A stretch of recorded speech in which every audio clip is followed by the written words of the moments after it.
Once upon a time in a far-off land, nestled amidst snow-capped mountains and whispering bamboo groves, stood an ancient monastery radiating tranquility.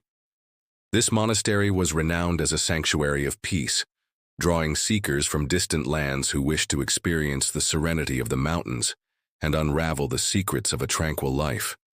In the heart of this haven resided an earnest young monk named Tenzin, whose spirit burned with an unquenchable thirst for knowledge and enlightenment. Day after day, Tenzin diligently followed the ancient monastic routines. His mornings commenced before the sun graced the horizon. He would awaken, his body imbued with the stillness of early dawn, and immediately immerse himself in meditation. In these sacred moments, he sought to quiet the ceaseless chatter of his mind, striving to align himself with the rhythm of the cosmos.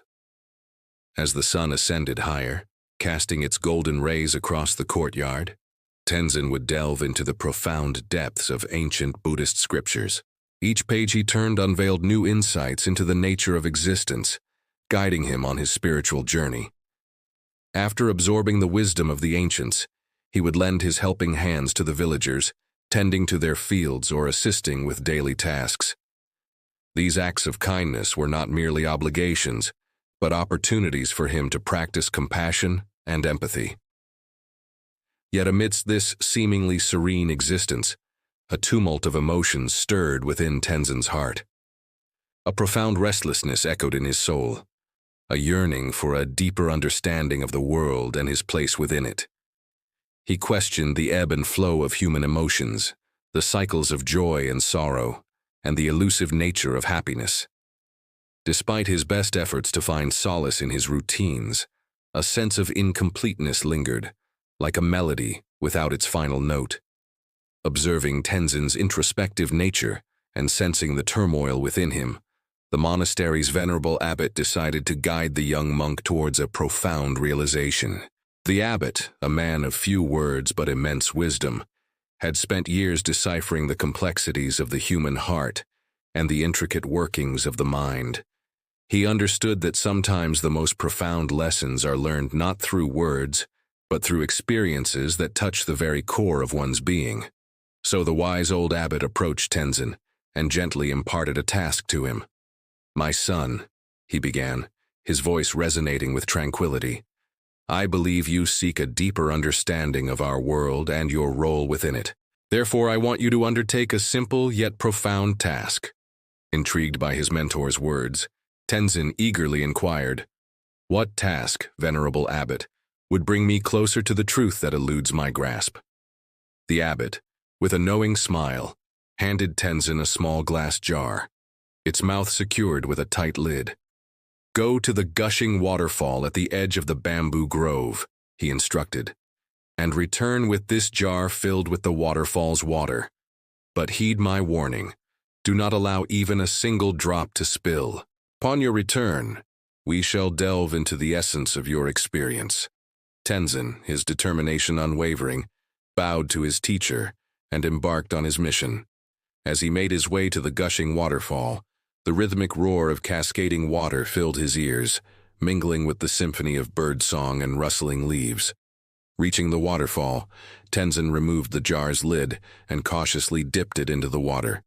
The coolness of the water against his skin invigorated him, reminding him of the abbot's words. He had to return with the jar full. With the jar poised perfectly, he began to fill it drop by precious drop. As the jar neared its capacity, Tenzin's heart pounded in his chest, mirroring the urgency of the cascading water. Finally, the jar brimmed to the top, each drop a testament to his patience and focus. The weight of the jar in his hands seemed to increase with every step he took, not because it was heavy, but because of the precious cargo it held. Upon returning to the monastery, Tenzin found the abbot waiting patiently in the courtyard. The setting sun cast long shadows around them, creating an atmosphere of hushed anticipation. Reverently, Tenzin presented the jar to his teacher, his face etched with concentration. "Abbot, I have brought back the waterfall's water as you requested," he said, his voice echoing the tranquility of the mountain stream. The abbot, his eyes twinkling with wisdom, accepted the jar and turned to Tenzin. "My young friend," he began, his voice resonating with the calmness of the evening. "You have done well. Now let us delve into the significance of this simple task." Tenzin, eager to understand the deeper meaning, looked to his mentor, his eyes reflecting the curiosity of a student ready to absorb his teacher's wisdom. "Tell me," the abbot began, his gaze fixed on the jar, "do you see any ripples or movement within?" Puzzled by the question, Tenzin peered into the jar. "There is no movement within, abbot.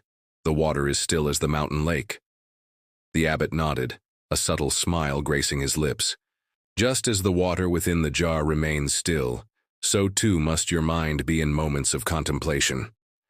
Tenzin, though puzzled, bowed his head in acknowledgement, pondering the connection between a calm mind and the stillness of water. The abbot continued, his words weaving a tapestry of wisdom. "But as you held the jar, did you feel its weight?" Tenzin, his brow furrowed in thought, replied, "Yes, abbot. The jar felt heavier than when I set out." The abbot's smile widened, and he exclaimed, "And just as the jar became heavier with water, so too can your mind become burdened by thoughts and emotions." Tenzin, his eyes widening with realization, began to understand the weight the abbot spoke of. It wasn't physical, but emotional. His mind, much like the jar, could become weighed down by the currents of emotions that life inevitably brought forth. With a gentle touch, the abbot guided Tenzin further. "When faced with challenges, do you find yourself becoming anxious, worried, or overwhelmed?" Tenzin, lost in contemplation, replied, "Sometimes, abbot, the weight of my worries feels unbearable, threatening to consume me entirely."